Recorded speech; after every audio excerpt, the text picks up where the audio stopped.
winter cuts through like the reaper. The old year lies withered and slain, and like barleycorn who rose from the grave, a new year will rise up again, and the snow will fall, and the wind goes. The year turns round again.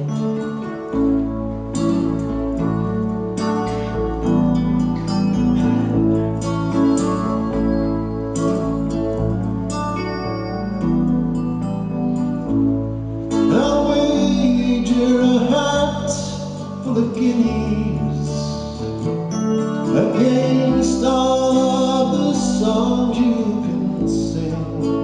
Someday you'll go, and the next day you'll lose.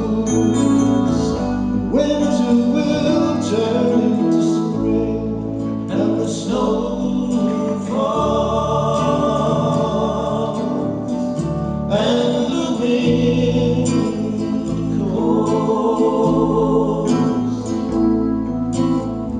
The year turns round again.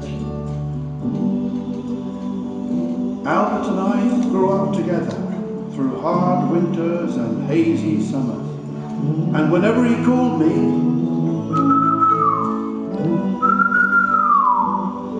I was there. It was Albert who trained me, walking and trotting me up and down, lunging me on a long rein one way and then the other.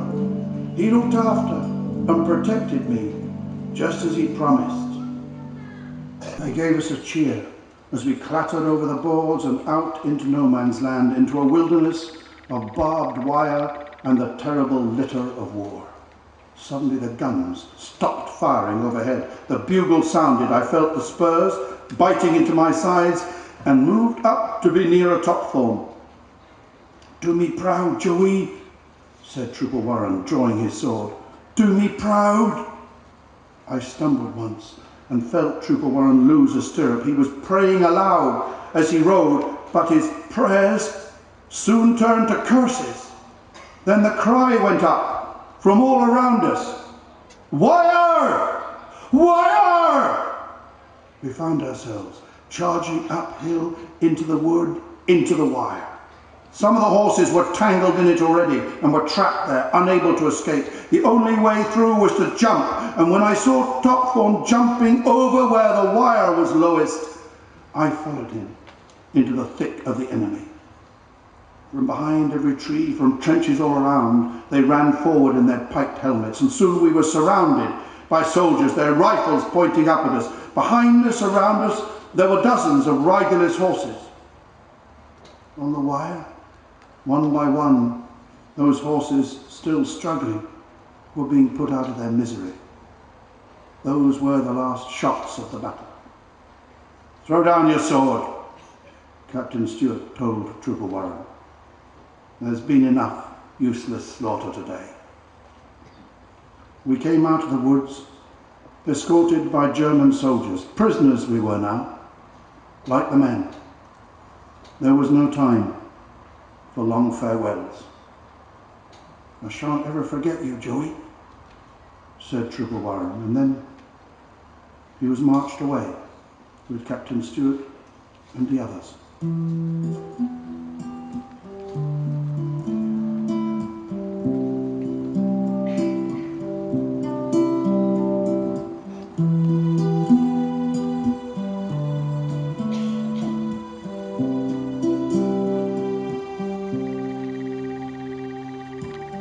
Must I be bound to leave your side?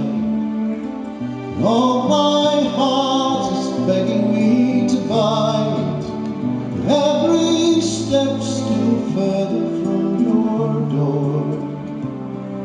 Will I see thee more?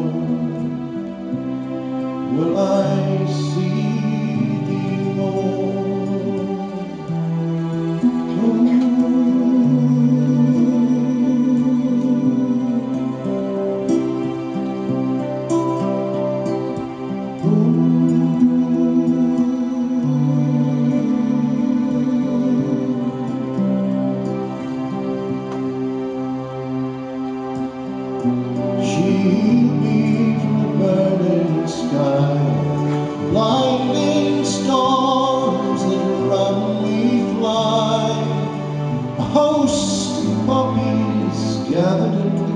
storm, will I see thee more?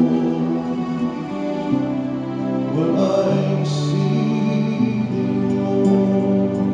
And all the king's horses and all of his men cannot put the bound together again. Another war to end no more. I think they told us all of this before. Will I see thee more? Will I see thee more? Will I see thee more?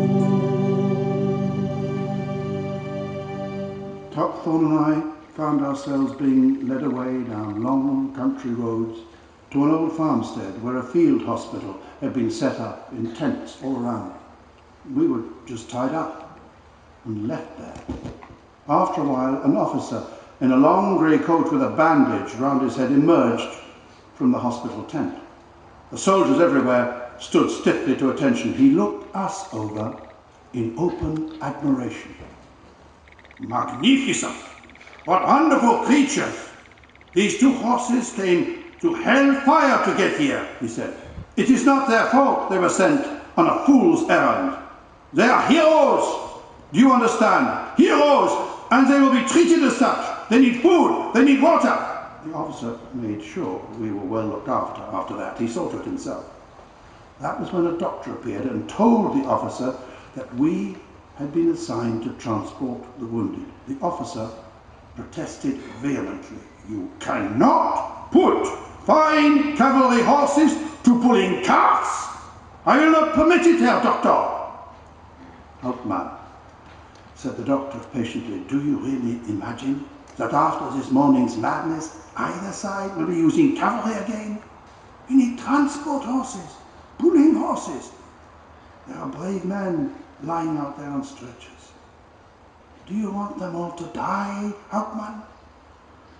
And so, the afternoon after our capture, Topthorne and I were hitched up to an old hay cart and driven up through the woods back towards the thunder of the gunfire and the wounded.